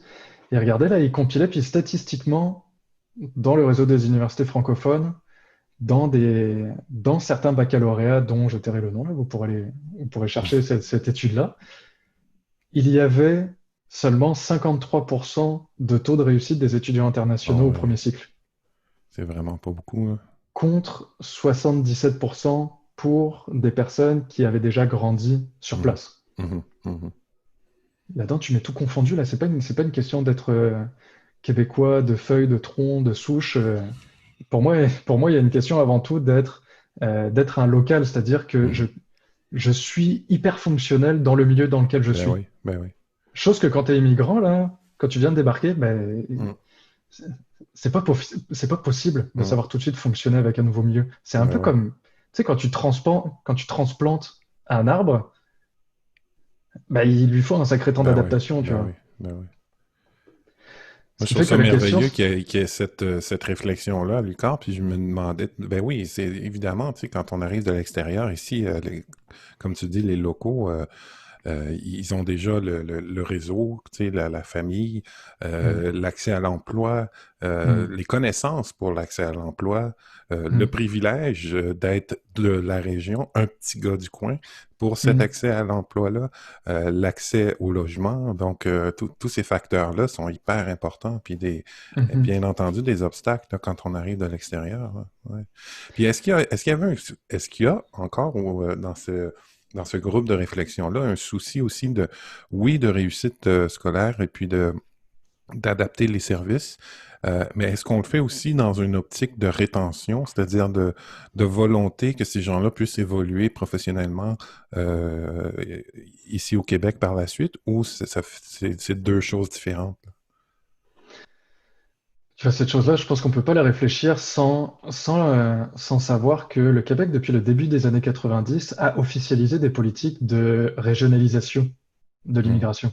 hmm, Tu sais, c'est tout ce qui est en train d'arriver au niveau de l'immigration, c'est aussi parce que de base, le Québec, ça fait des dizaines et des dizaines d'années qu'ils sont au courant, comme beaucoup de pays occidentaux, que la population vieillit, hmm, qu'il y a qu'il y a un taux de natalité de plus en plus faible. hmm, Ça veut dire que la population se renouvelle moins vite. hmm, Alors que sur le plan international et économique, tout le monde se tire la bourre aujourd'hui sur le plan international. Question de compétitivité, cette chose-là met de plus en plus de pression hmm, sur les entreprises, les organismes hmm, qui demandent d'être de plus en plus efficaces avec le prix humain que hmm, ça coûte. Ce qui fait que ça fait des années et des années que l'idée, c'est il faut absolument continuer à faire venir du monde. Au Québec, le Canada, c'est pareil. Les États-Unis se sont construites sur ce principe-là. La plupart des pays d'Europe, c'est la même chose. Puis que la régionalisation de l'immigration, c'est parce que ça fait, tu sais, comment dire, ils se sont rendus compte qu'au début, 90% de l'immigration restait cantonnée dans les trois grands centres urbains du Canada, hmm. c'est Montréal, Toronto, Vancouver. Ouais. Puis là, pendant ce temps-là, les régions sont en train de dépérir, quoi. Hmm, Tu sais, je suis ici, tu sais, en psychosociaux, là, on a fait tous les trois ce programme-là, mais dans l'histoire de la création de ces programmes-là en région, à un moment, il y avait toute la question de l'opération Dignité parce que des villages étaient en train de fermer. Et l'idée, hmm, c'était de pouvoir former des animateurs communautaires qui allaient pouvoir redonner de la vie, participer à redonner de la vie dans les régions. Cette hmm, chose-là, elle est encore vraie. Il y a hmm, encore des villages qui sont encore qui hmm, sont encore sur le point de fermer. Il y a des entreprises qui n'arrivent pas à trouver de la main-d'œuvre. Ce qui fait que entre ces besoins-là, la question après, c'est mais on fait comment pour créer les conditions de vivre ensemble, puis que hmm, les personnes qui débarquent ne restent pas, comme je racontais tout à l'heure, coincées à la douane hmm, hmm. Puis pour même, arriver à... on l'a vu dernièrement, là, avec, je me rappelle plus le nom du programme, encore mon... Mais le nom du programme que le gouvernement du Québec a essayé de mettre sous le tapis là, pour les étudiants étrangers, là, le PEC. Ouais, programme d'expérience québécoise. Voilà. Donc encore là, il y a une disparité entre les volontés politiques et ce qu'on fait réellement sur le terrain, là, tu sais. C'est-à-dire, on veut accueillir des gens pour nourrir les industries, mais en même temps, une fois qu'ils sont ici, on dit à la communauté, arrangez-vous, tu sais. Mais oui, tu vois, pour moi, il y a un changement. Comment dire? Pour moi, c'est une accentuation d'une volonté économique et libérale. En fait, c'est une logique qui est très libérale, parce que le programme d'expérience québécoise, d'ailleurs, dont j'ai bénéficié, permet, dès que tu as un diplôme, de pouvoir avoir rapidement ton certificat de sélection du Québec, ce qui permet Mhm, d'aller au niveau fédéral puis de demander ta résidence permanente. mhm, Cette chose-là en pariant sur le fait que, une fois que tu as fait tes études ici, là, tu es comme passé à travers la meilleure machine pour comprendre comment ça marche ici, puis tu as plus de chances d'être fonctionnel dans le milieu dans lequel tu es. ouais, ouais, ouais, ouais, ouais. Mais aujourd'hui, la logique, c'est il faut en plus que tu prouves que tu es capable de bosser. Ouais. Mhm. Mon problème avec cette question-là, puis c'est pour ça, tu vois, comment ça s'amalgame mes différents, c'est plus qu'intérêt, tu vois, les questions qui m'empêchent de dormir, c'est que pour trouver du travail aujourd'hui en région, Hmm, il y en a de moins en moins, hmm, le travail est de plus en plus précaire, puis je pense qu'il faut absolument pas sous-estimer les questions, tu sais, aujourd'hui, là, c'est sur la place plus que partout, les questions de racisme systémique. mhm, En termes de accès à l'emploi, en termes d'accès au logement, mhm. en termes de possibilité petit à petit de se créer un réseau social sain et j'allais dire efficace, là j'aime pas tant ce mot-là, mais qui te permet rien que de savoir elle est où la job. Voilà, c'est ça. C'est ça que je disais un peu plus tôt, tu sais, l'avantage ou le privilège du local, tu sais. Elle est où la job? Là, on commence à te le dire quand tu as 13-14 ans, là. Mais Tu sais. oui, Fait que quand tu mais arrives à oui. 19, là, tu sais exactement elle est où, tu sais à quelle porte cogner, puis tu Tu sais, je veux dire, la majorité des Québécois, oui, ils vont avoir des entrevues, mais le processus est, j'en suis convaincu, beaucoup moins lourd que ça peut l'être pour quelqu'un qui arrive de l'extérieur, tu sais. Puis mon questionnement aussi, puis Cyril, j'arrive à toi parce que je veux savoir toi aussi un peu c'est quoi ton filon quand tu arrives à l'université.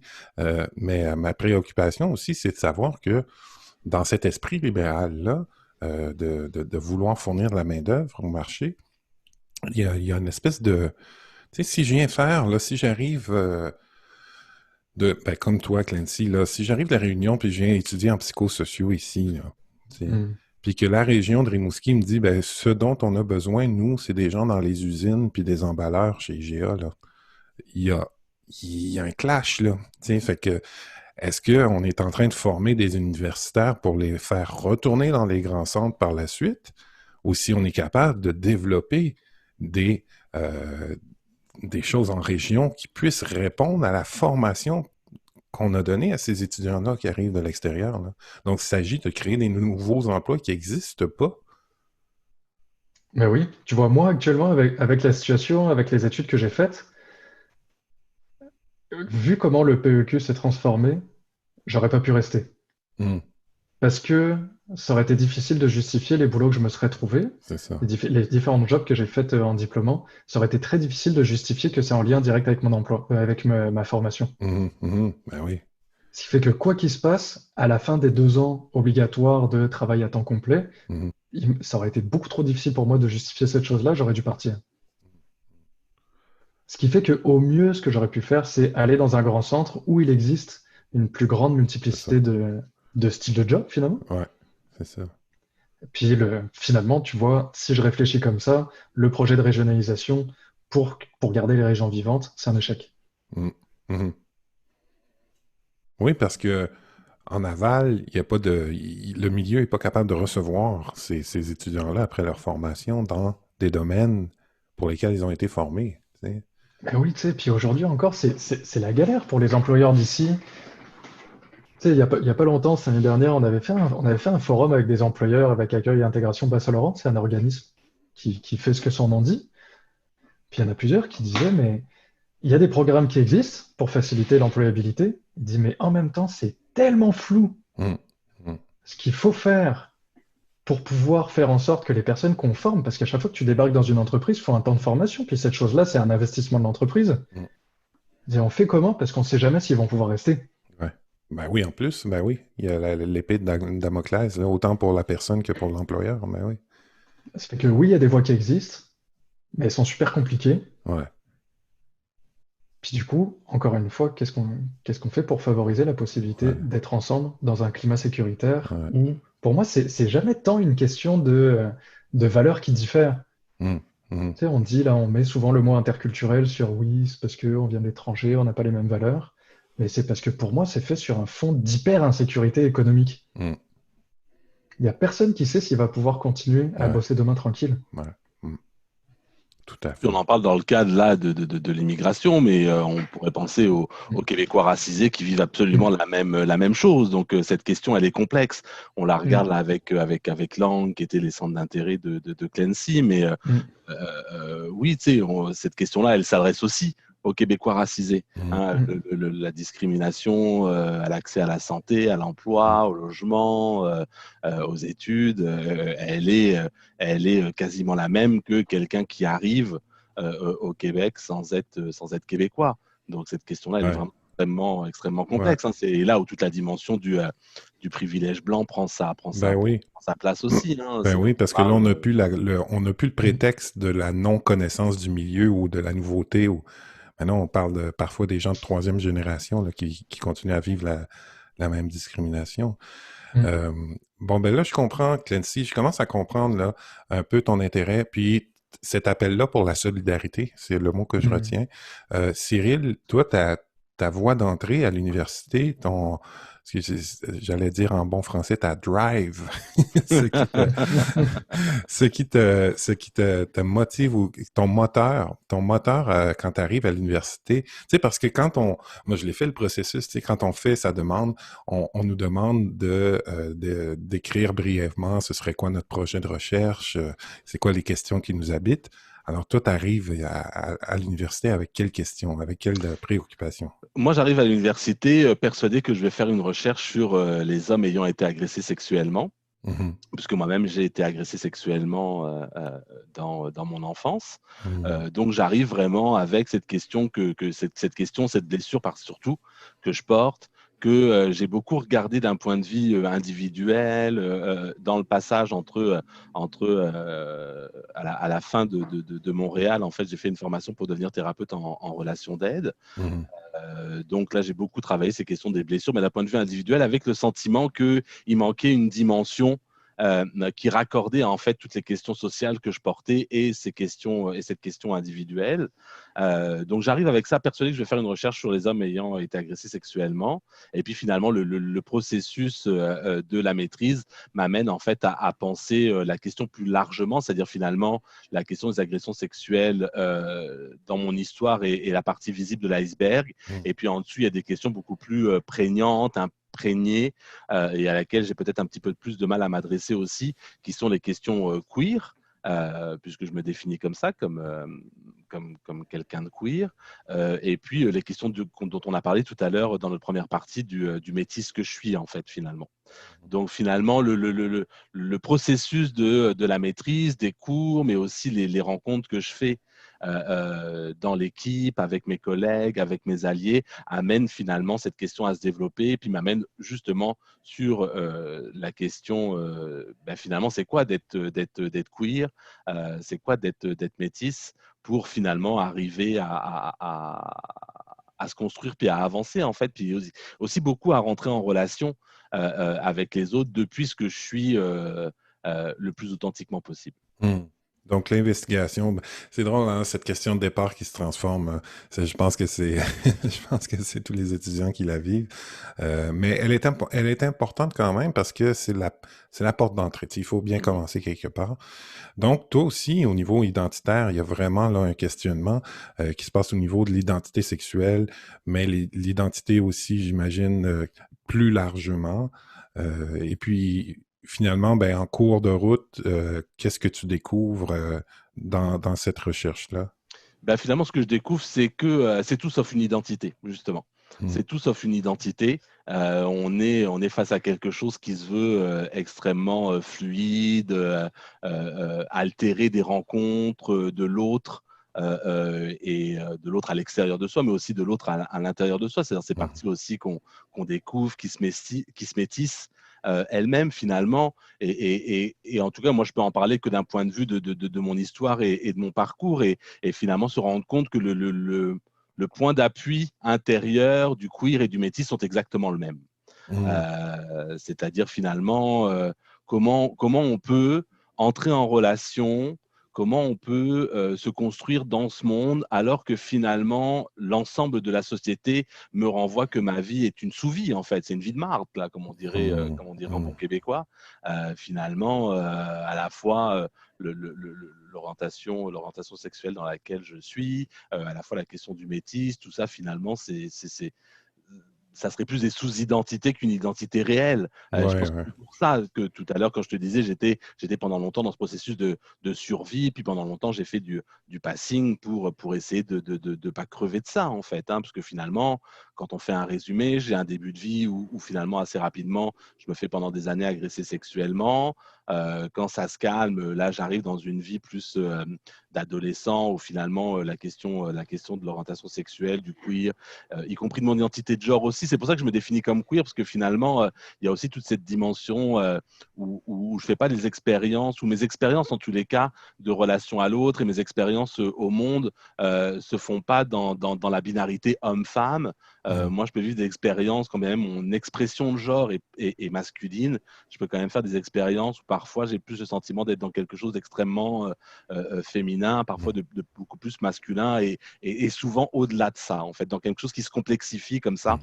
Donc, j'essaie un maximum dans la façon dont j'aborde ces questions-là dans le cadre de ma maîtrise de- d'espérer m'y adresser avec la complexité nécessaire à ces questions-là.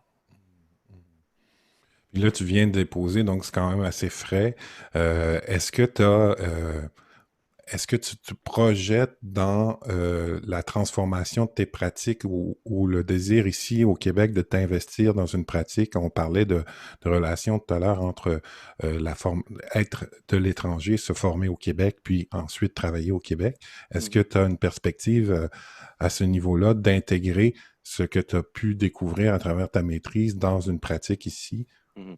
ou Moi, en ailleurs? fait, la pratique que je porte le plus, c'est la pratique relationnelle. Moi, ce qui m'intéresse, là, Mhm. c'est la relation avec les autres au sens large, avec l'autre très, très, très, très basiquement dans ma vie quotidienne, quand je vais acheter mon pain, quand Mhm. je suis à ma job, quand tout ça, c'est ça qui me passionne. Et puis oui, en fait, moi, j'ai surtout, avant tout, j'ai envie de dire une pratique décoloniale, c'est-à-dire Mhm. finalement, si on remet toutes ces pensées-là, tout ce parcours-là dans quelque chose de l'ordre de la colonisation et des prises de conscience que finalement, cette colonisation, elle a encore un impact extrêmement prégnant sur nos sociétés. Quand je parle de nos sociétés, je parle de la société québécoise, la Mhm. société française, parce que c'est celle-là à laquelle je m'adresse le plus. Donc oui.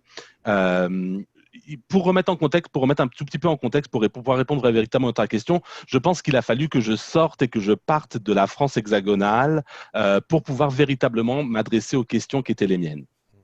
Mhm. Si je regarde d'un point de vue plus intellectuel, d'un point de vue plus de pouvoir psychiquement aussi, symboliquement, m'intéresser à ces questions-là, je ne pouvais pas les faire en France hexagonale parce que la question queer, même si elle s'est un petit peu détendue, reste une question un peu tendue pareil, alors que la question de la race, évidemment, avec l'universalisme français, il est hors de question de s'adresser à ça.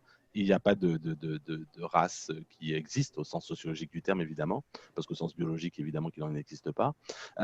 Donc, je ne pouvais pas m'adresser à tout ça. Donc, finalement, j'ai fait ce parcours-là, j'arrive à ma maîtrise, et puis là, finalement, j'ai décidé, pour plein de raisons, d'aller faire mon doctorat en France. Donc, je suis doctorant en études de genre et sociologie à Paris 8, fraîchement, depuis, Ah depuis oui. peu. Oui, oui, je peux Donc, le Félicitations. dire. tu nous parles de Paris aujourd'hui? Oui, oui, je vous parle de Paris, en fait, c'est ça. J'ai décidé Ah! de rentrer faire Ah! mon OK. doctorat à Paris. Il y a une partie qui est pour des questions familiales, puis d'avoir un besoin de me rapprocher de Mhm. ma famille. Mais il y a aussi toute une dynamique intellectuelle Mhm. là-dedans, qui est que on commence tout doucement, je dirais peut-être à 1 ou 2 millimètres à pouvoir s'adresser à ces questions-là en France. Mhm. Surtout que moi, je m'y adresse dans une recherche qui continue d'être une recherche à la première personne, donc en Mhm. parlant de ma propre vie en écriture performative. Là, on aura peut-être d'autres occasions de pouvoir déployer tout ça, mais en tout cas, c'est vraiment comme ça que je m'y adresse. Mhm. Et donc, comme on peut commencer légèrement, très légèrement, à s'y adresser en France, j'ai décidé vraiment de rentrer faire mon doctorat à Paris. Wow, wow, félicitations, wow, c'est Merci, cool ça. merci, merci. Wow, Ouais. wow, wow. Moi, j'avais une question sur le bout de la langue, mais là, je regarde mon chrono. Je sais pas si je devrais vous poser cette question-là. Puis je me- Moi, je pense qu'il faut le faire. En fait, en fait, la raison pour laquelle je me demande si je devrais la poser, c'est je me demande si j'arriverai à la formuler. Mais je vais quand même faire une tentative. On m'a interpellé il y a quelques semaines, je dirais même quelques mois, à réfléchir le fait d'être un blanc. Tu sais. Euh, donc, la question identitaire du privilégié ou de ce que ce que ça peut représenter. Et je me disais, la difficulté de ça, c'est, comme je l'ai dit au départ, la découverte au Québec assez récente qu'on a une langue particulière, qu'on a une culture particulière, mais qu'on ne se l'est pas appropriée, qu'elle n'est pas conscientisée, qu'elle n'est pas assumée. Et quand elle est assumée, je le vois autour de moi, ça sort tout croche, c'est souvent toxique, c'est souvent dans le rejet de l'autre. Alors, comment investir la question du privilège blanc, du fait d'être blanc francophone en Amérique du Nord, sans tomber justement dans ces pièges-là? Comment décoloniser le blanc qui sait pas qu'il est blanc?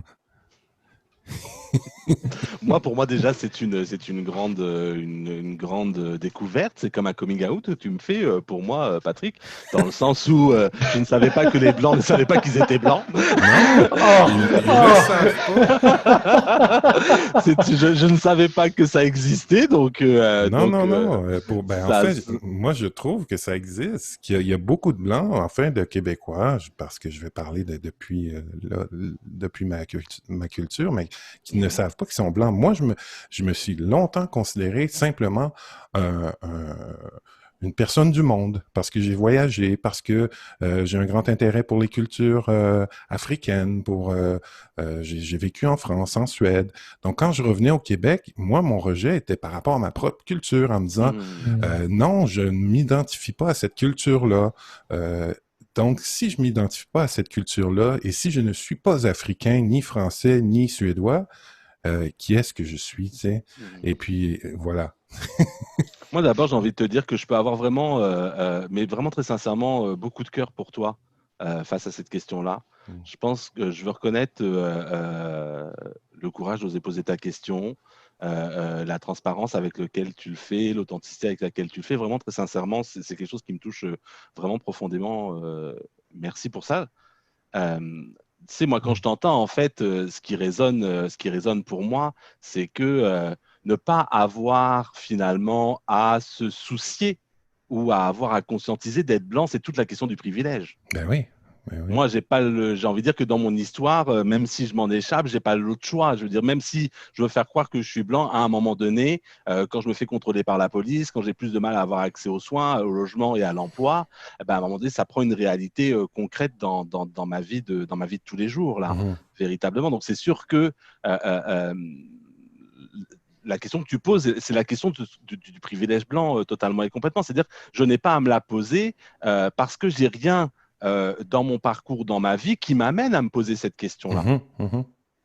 Moi, quand je grandis en banlieue, puis que je me fais arrêter 5, 6, 7 fois par semaine pour des contrôles d'identité. Alors, c'est sûr que ma couleur de peau, je me faisais plus arrêter parce qu'on imaginait que j'étais musulman que noir, évidemment. Hein. On pensait que je venais d'Afrique du Nord, ou en tout cas que j'en étais issu, ce qui aurait été un grand plaisir pour moi aussi d'ailleurs.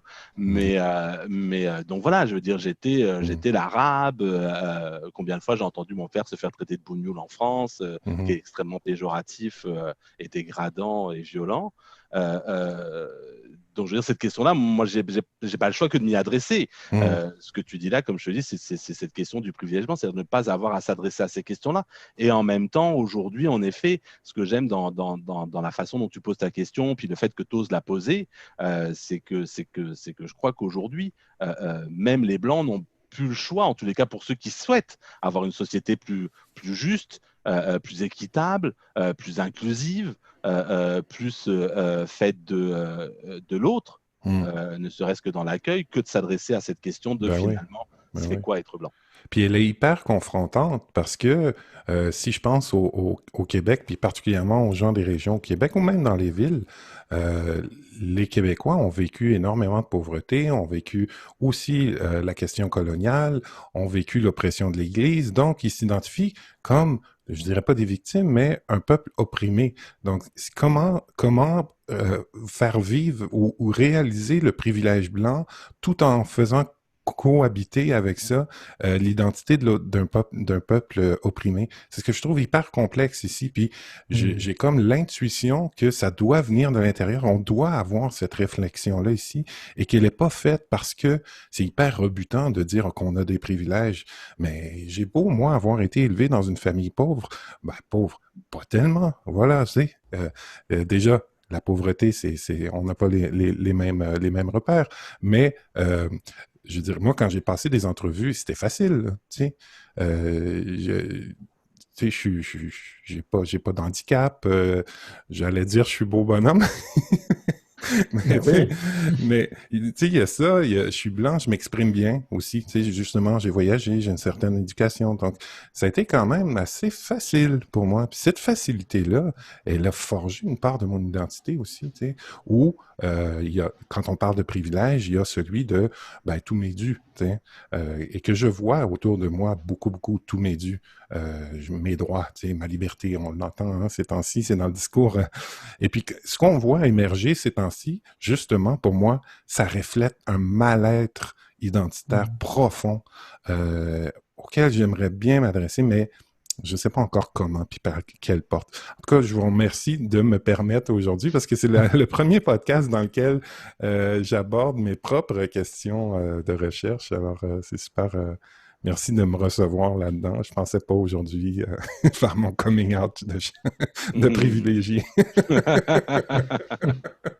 Non, puis je crois que dans la façon dont on regarde ces questions-là, je veux dire, il n'est pas question de dire que même les Blancs ne souffrent pas. Je veux dire, Ouais, soyons ouais, c'est sérieux ça. 2 minutes, là, s'il vous plaît. Si on Ouais. peut s'adresser à ces questions-là avec la complexité qu'elles demandent, Mhm. donc il n'est pas question de dire que les Blancs ne souffrent pas. Je veux dire, il y a des Blancs qui sont pauvres, il y a des Blancs qui vivent des oppressions, mais elles ne sont pas systémiques. C'est ça.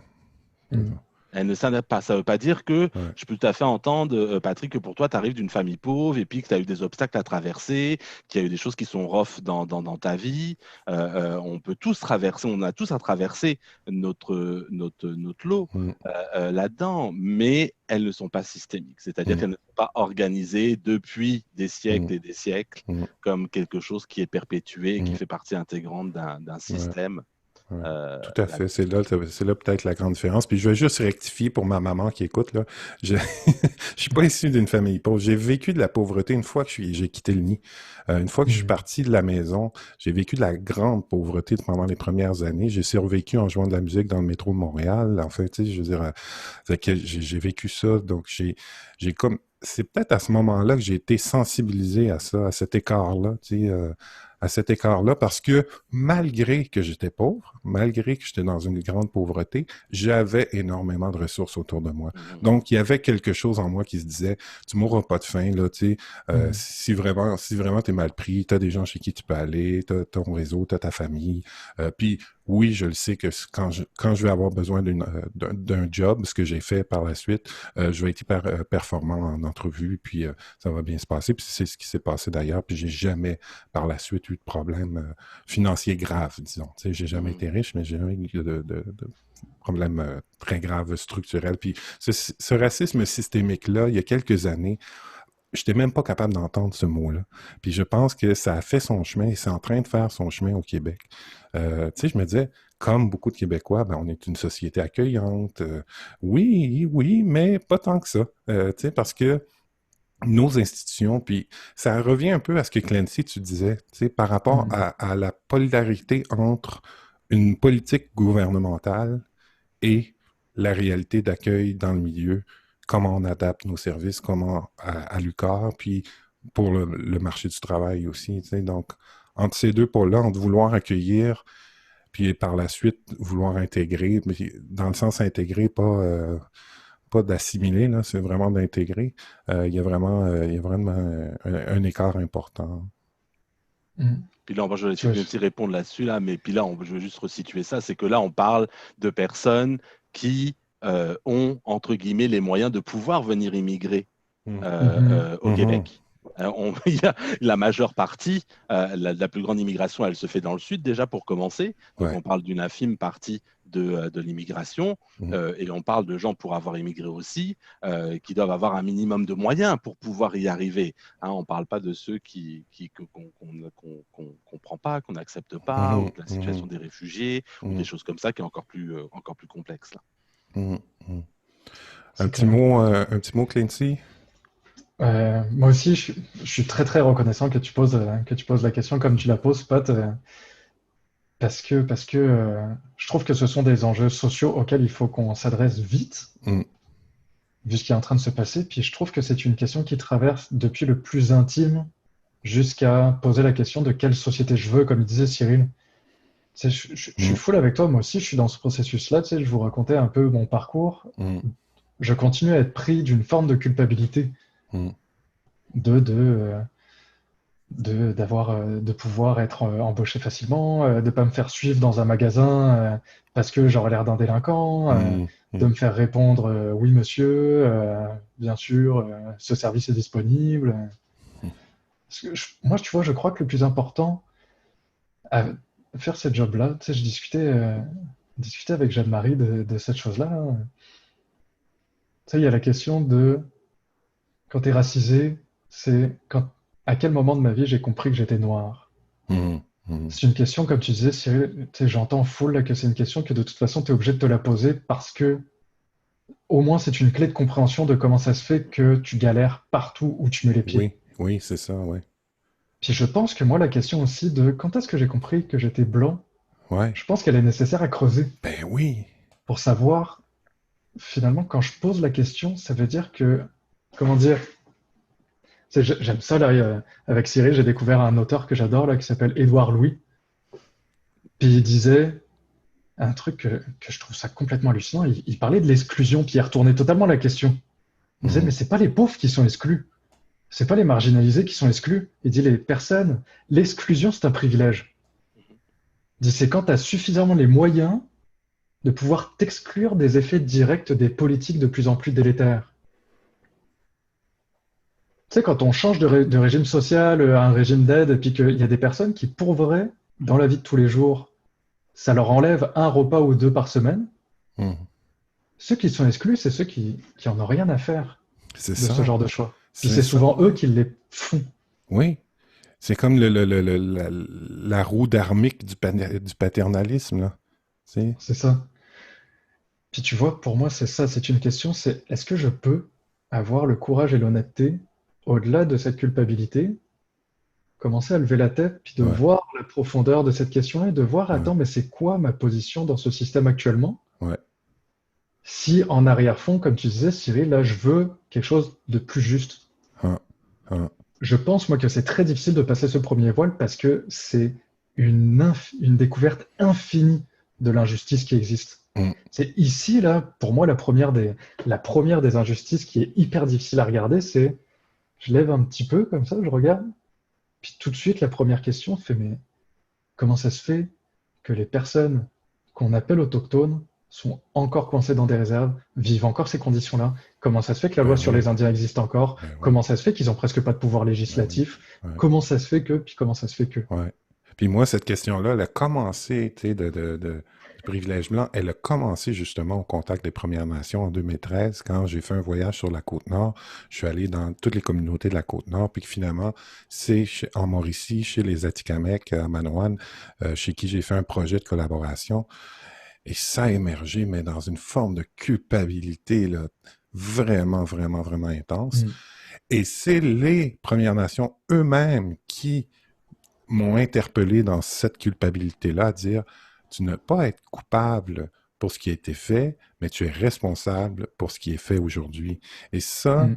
c'est un processus qui est à la fois difficile, à la fois complexe, à la fois fragile. Et je terminerai peut-être là-dessus parce que on va se quitter Le temps bientôt. passe, hein?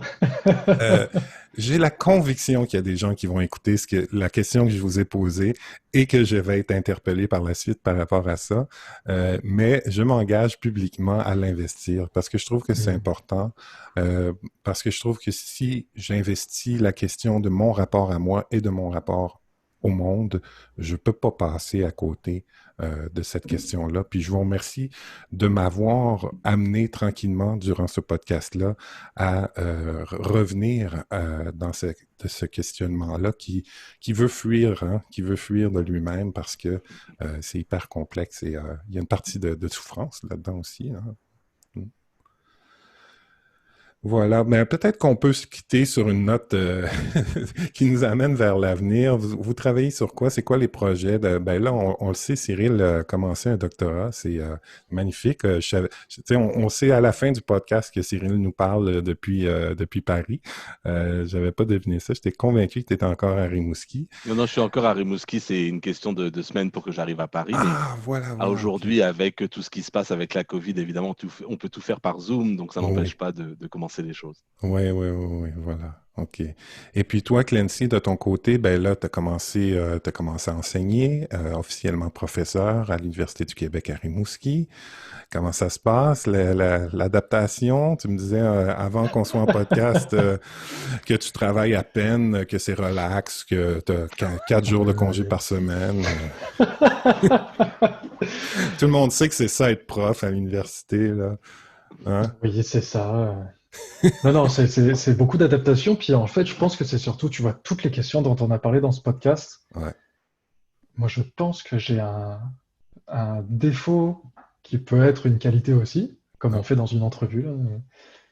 Je suis très gourmand, ce qui fait que j'ai toujours 5 6 projets en même temps. ah, ah, Fait ah, que là, je suis en train de bosser sur mon doctorat. Tu vois, en ce moment, mon doctorat, je le fais sur comment repenser la question de la médiation interculturelle mhm, avec les personnes qui bossent en première ligne de l'accueil des personnes migrantes, mhm, avec un regard à la fois intersectionnel et décolonial, mhm. qu'on a un petit peu effleuré pendant ce podcast, pour pouvoir essayer de pouvoir déconstruire et reproblématiser cette question-là à la lumière de choses dont on s'est parlé dans la dernière heure et demie. Wow. Puis tu vois, moi, c'est ça, j'ai des rêves à long terme là, de pouvoir m'investir dans cette région, puis Mm. de pouvoir faire ce travail de, tu sais, on parlait c'est pour moi, pour regarder cette question de, tu sais, on parlait de fragilité blanche, on parlait de culpabilité, mais pour moi, il y a quelque chose qui est essentiel ici, c'est quoi la beauté de tout le patrimoine culturel qui s'est construit ici, Mm. puis comment on peut s'enraciner dedans aussi, autant en ayant grandi ici qu'en arrivant, Je pense que pour c'est pouvoir enfin, hyper important.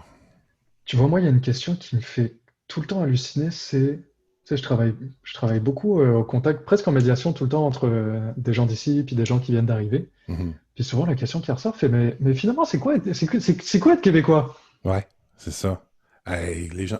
Moi, je Puis, rêve qu'on puisse répondre à cette question avec ben des étoiles dans les yeux, tu vois. oui. Oh my God. Parce que Ah, pour moi, ça tellement, permet d'entrer tellement. dans un dialogue beaucoup plus sain. Ben oui, Puis aussi avec cette question de fragilité, puis de ben pouvoir oui, réfléchir ce système à partir d'une sécurité culturelle de ben base, oui. tu vois. Parce que la seule réponse pour l'instant qu'on a à ça, c'est quoi être québécois? C'est pas toi en tout cas. Oui, puis j'entends Tu sais? des belles réponses aussi, tu vois, mais ok, je réouvre une parenthèse, puis après, va falloir terminer parce que je sais que tu veux terminer ton affaire, tu vois, mais je me rappelle une fois, je t'avais donné un atelier dans un cours, puis tu vois, puis tout bêtement, moi, la première question que je posais pour ouvrir l'atelier, c'est est-ce que vous pouvez vous présenter, puis nous partager une fierté que vous avez de là où vous venez. Mhm. Puis je te jure qu'il y avait beaucoup de monde qui venait de plein d'endroits, là, ils étaient intarissables, puis il y avait plein de jeunes qui venaient du Bas-Saint-Laurent, Ouais, puis qui savaient pas quoi dire. ouais. Ah, j'en doute pas. Puis ça me choque, c'est parce J'en que doute pas. est-ce que cette chose-là peut revenir à la conscience Ouais, pour être comme un terreau un peu plus fertile pour qu'on ouais, puisse avoir ces discussions-là ouais, sur qu'est-ce qu'on fait de nos privilèges, ouais, qu'est-ce qu'on fait des injustices flagrantes, ouais, qu'est-ce qu'on fait des questions migratoires, qu'est-ce qu'on fait de nos relations ouais, avec les personnes qui sont racisées, opprimées ouais, dans ce système qui continue à perpétrer cette ouais, chose-là. ouais. Il faut sortir du débat identitaire pour moi. Ouais, ouais, ouais, ouais, ouais, ouais, ouais. Vraiment, vraiment, vraiment. Eh ben, dis donc. Merci, merci Clancy, merci Cyril. Ça a été une rencontre hyper riche. Merci pour votre générosité, pour votre temps. On va se quitter ici parce que j'ai seulement des contraintes pour la radio. Sinon, moi, je continuerai cette discussion-là pendant des heures. Puis de toute façon, peut-être qu'elle pourra se poursuivre. Et puis, vous savez, Jeanne-Marie qui a déjà, Jeanne-Marie Rouguera, qui a déjà participé au podcast avec Boucardiouf, va être avec nous la semaine prochaine, de retour. Ouais. Donc, je suis en train de Super. commencer à avoir des chouchous. Et puis, ce qui fait que peut-être que vous serez de retour dans une Tu étais en autre... train de me dire que peut-être on fait partie de tes chouchous. Ben, c'est un peu ça. C'est un peu ça. Alors, encore merci, messieurs. Et puis, je vous laisse aller comme ça. Je vous souhaite une belle journée. Puis, on se reparle bientôt. Merci Merci encore. pour l'invitation, Pat. Merci. À bientôt. Merci. Bye. Bye bye.